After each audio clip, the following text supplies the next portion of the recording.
لك ايه يا اخينا انت؟ كنت رايد اقابل الحاج منعم في موضوع ضروري. طاهر بص لها من فوق لتحت وقال بعدم اهتمام: الله يسهلك يا ست، روح للغفير اللي هناك وهو هيديك اللي فيه نصيب. هو الحاج منعم فاضل لاي حد كده؟ رحمه بصيت له بغضب وقالت: هو ايه اللي الله يسهلك؟ هو انت فاكرني بشحت منك؟ ولا شايفني قدامك جايه هدومي مقطعه وملحوسه نفسي في الطين؟ انا مش عاوزه فلوس، انا عاوزه اقابل الحاج منعم دلوه. طاهر حس من صوتها انها مش واحده كبيره في السن، هو بص لها بتقييم وقال: ما قلتلك مش فاضيلك، مشغول، او بمعنى تاني تعبان. هو انا اللي بدير كل حاجه مكانه. قولي عاوزه ايه؟ بس انا عاوزه اجيب له هو، عاوزه في حاجه خاصه وموضوع مهم، ومش هتكلم مع اي حد غيره. ايوه، ده موضوع يخص العيله. موضوع يخص العيله كيف؟ هو انت نصابه ولا ايه حكايتك؟ انا واحد من العيله اصلا، والحاج منعم يبقى جدي. بقول لك ايه، امشي من هنا احسن، انا مش فايقلك. هو شكلك كده مش مظبوط. هو انت هتحترم نفسك وتعدل كلامك معايا؟ ولا خلي جدك اللي هو يبقى جدي برضه يعلمك الادب عشان تعرف تتكلم مع بنت عمك زين؟ بنت عمي؟ بنت عمي كيف؟ انا ماليش غير عمتي امنه، وابويا الله يرحمه مالوش اخوات تاني. مش بقولك شكلك نصابه؟ طب ما تجرب تروح تقول له وتساله بنفسك: انت عندك عيال قد ايه يا جدي؟ هو ولد وبنت بس ولا ولدين وبنت؟ ولو قالك ان انا كدابه همشي ومش هتشوف وشي تاني. انما بقى لو قالك ان انا صادقه يبقى حق ان انا جاي عشانه هاخده غصب عن اي حد. طاهر فاضل باصص لها كتير وهو بيفكر في كلامها بشكل. هو بنروح عند الحاج منعم اللي ابتسم بفرحه: تعالي يا بنت الغالي، تعالي في حضني.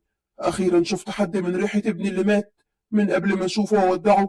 بس عارف انها غلطتي لما غضبت عليه زمان علشان عصاني ومرضيش يتجوز بنت عمه. هو بعدها حاولت اوصل له باي طريقه، لكن معرفتش الا متاخر لما مات.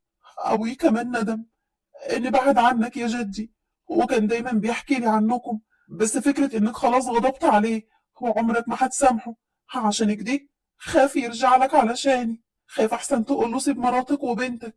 والله ابدا يا بنتي، لو كنت اعرف وقتها اني اتجوز وخلف كنت جمعت شمل العيلة ونسيت اللي فات علشانك. لكن انا عقبال ما وصلت له في السكن القديم قالوا لي اني مات ومراته وبنته مشوا. ساعتها عرفت ان ليه بنت، وصممت ادور عليكي اكتر علشان اعوضك لحد ما فقدت الامل وقلت تلاقيكم سافرتوا بره مصر. الا بالحق عرفت مكاني منين؟ الله يرحمها قبل ما تموت عرفتني كل حاجه. ابويا صحيح كان بيحكي لي عنكم، بس كان دايما يحذرني اروح لك لوحدي. لكن بعد ما تعبت واتاكدت انها خلاص هتموت صممت تعرفني مكانكم، وقالت لي لازم تروحي لهم علشان هم في النهايه اهلك وهياخدوا بالهم منك. احسن ما تعيشي لوحدك وتكوني وسط عيلتك. زين ما فعلت يا بنتي، ربنا يرحمهم ويغفر لهم. هو انت هني جاري ومحدش هيقدر يأذيكي، وكمان هديكي نصيبك من ورث ابوكي. رحمة ابتسمت من تحت النقاب وقالت: تسلم يا جدي، كنت متأكدة انك مش هتطردني وهترعوني. وخلاص نسيت القديم، واني مش هندم لما جيت هنا اتحمى فيكم. طاهر قرب منها وقال بغضب: معلش بقى لو هطلع عليكم وصلة الحب اللي انا مش عايزها تخلص دي، بس بعد اذنك يا جدي، ولا من غير بعد اذنك كمان، محدش هيقرب من الارض اللي انا كبرتها من وانا صغير. وانت وعدتني عشان انا اكتر واحد تعبت فيها هتكون ليا. فشوف بنت ابنك دي بقى واديها اي حاجه بعيده عني. هو ماله حفيدك ده؟ لسانه طويل وبيقل ادبه عليك كده ليه يا جدي؟ هو ماسك عليك زله ولا ايه؟ ايه الطريقه اللي بيكلمك بيها دي؟ هي قله الادب اللي بيكلمني بيها دي صحيح يا ولد؟ هو انت هتنسى نفسك؟ ده مالي واعمل فيه اللي انا عاوزه براحتي. مش هيجي على اخر الزمن عيل زيك ويقول لي اعمل ايه وما اعملش ايه. يعني الارض دي بتاعتك يا جدي وكل حاجه هنا ملكك لوحدك، وانت اللي تعبت فيها وحفيدك جاي خدها على الجاهز. امال ماله زعلان كده ليه؟ ده انا فكرت ان الارض اللي بيتكلم عليها دي تبع ابوه ولا حاجه. لا طبعا، كل حاجه هنا ملكي لوحدي، بس انا قسمت الورث زمان بمزاجي لما كبرت وما بقتش قادر على الشغل، وهاخدها برضه بمزاجي ومحدش هيقدر يعترض منهم. اسكتش انت خالص، محدش وجه لي كلام، وخليكي في نفسك. شكلك كيف ما سمعت يا جدي من ابوي وامي، كانوا بيقولوا لي الكلمه كلمتك والشورى شورتك ومحدش بيقدر يعارضك في حاجه. بس لما جيت هنا بقيت متردده اصدق الكلام ده بصراحه بسبب كلام حفيدك. هو انت بتشعلليها وبتستفزي كمان علشان يعمل لك اللي انت عاوزاه، مش كده؟ قلت لك مش عاوز اسمع لك صوت واسكتي خالص. اخرس خالص يا طاهر، هو اتكلم مع بنت عمك عدل، هي بتتكلم صح. من امتى وانت بترد لي امر؟ خلاص كبرت عليا ومش هتسمع لي كلمه عشان وزعت الورث والكل هيظهر على حقيقته وتقل ادبك عليا. مديحه في الوقت ده جت، هي وبنتها بسمه. ازيك يا بابا؟ ده اللي انا سمعته بقى صح وصحيح، ان البت دي تبقى بنت اخويا. هو انت اي حد يضحك عليك يا ابويا بكلمتين تصدقه؟ دي اكيد نصابه وكدابه. قولي له يا عمتي، ده كمان عاوز يخليها تورث معانا.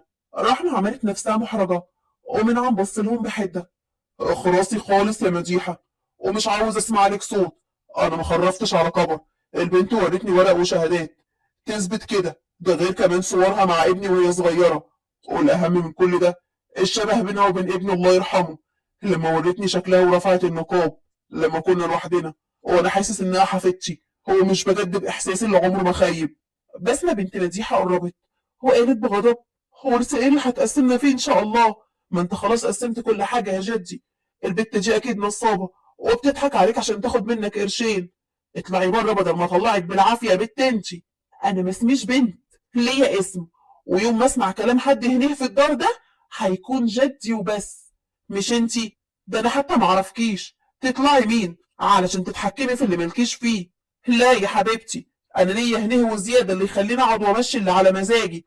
ولو ما مشيتيش من هنا هجيبك من النقاب اللي انت لابساه ده وهطلعك على بره بالعافيه واخليكي فرجه وسط الخلق علشان ما تنصبيش على ناس تاني غيرنا. طب وريني شطارتك يا اسمك ايه؟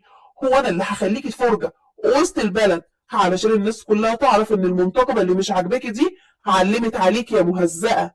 بسمة قربت منها وقالت: هي مين دي اللي مهزأه يا بنت انت؟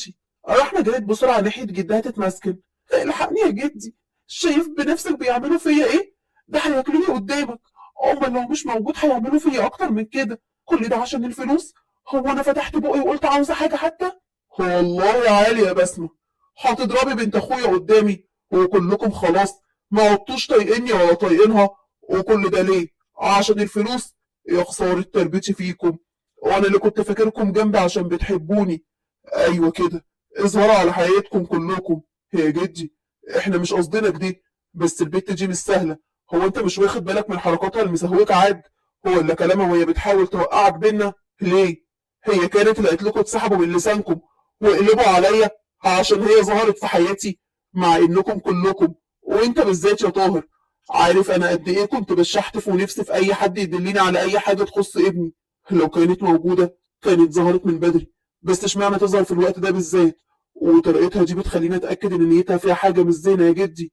عشان كده ابعدها بعيد عننا بدل ما تخرب علينا. هو بيتكلم صح، انا مش عاوز اقلبكم على بعض. واديني اطمنت عليك وعرفت ان انا موجوده. انا همشي بقى اروح داري. الظاهر عشان امي فيكم يا ابن عمي، وانت يا بنت عمتي كان غلط. منعم منعها وقال بسرعه: لا يا بنتي، كلهم يطلعوا بره الا انت. ده انا لما صدقت لقيتك يا بنت الغالي. اوعي تمشي بعد ما اديتيني الامل. ده انا اروح فيها، اللي مش عاجبه هو اللي يطلع بره، انما انت هتفضلي واعتبر الدار دي بقت دارك. خلاص يا جدي، اللي تشوفه. انا والله قلبي طيب، هو مش قصدي حاجه عفشه بمجيتي هنا، ودايما تبتدي هي اللي مودياني في داهيه. هي فعلا طيبة قلبي دي اللي مشندله حالي. طارق ابتسم بسخريه واستهزاء. وبسمة وأمها كانوا هيموتوا من الغيظ. وبعد مرور أيام طاهر ومديحة وبسمة كانوا قاعدين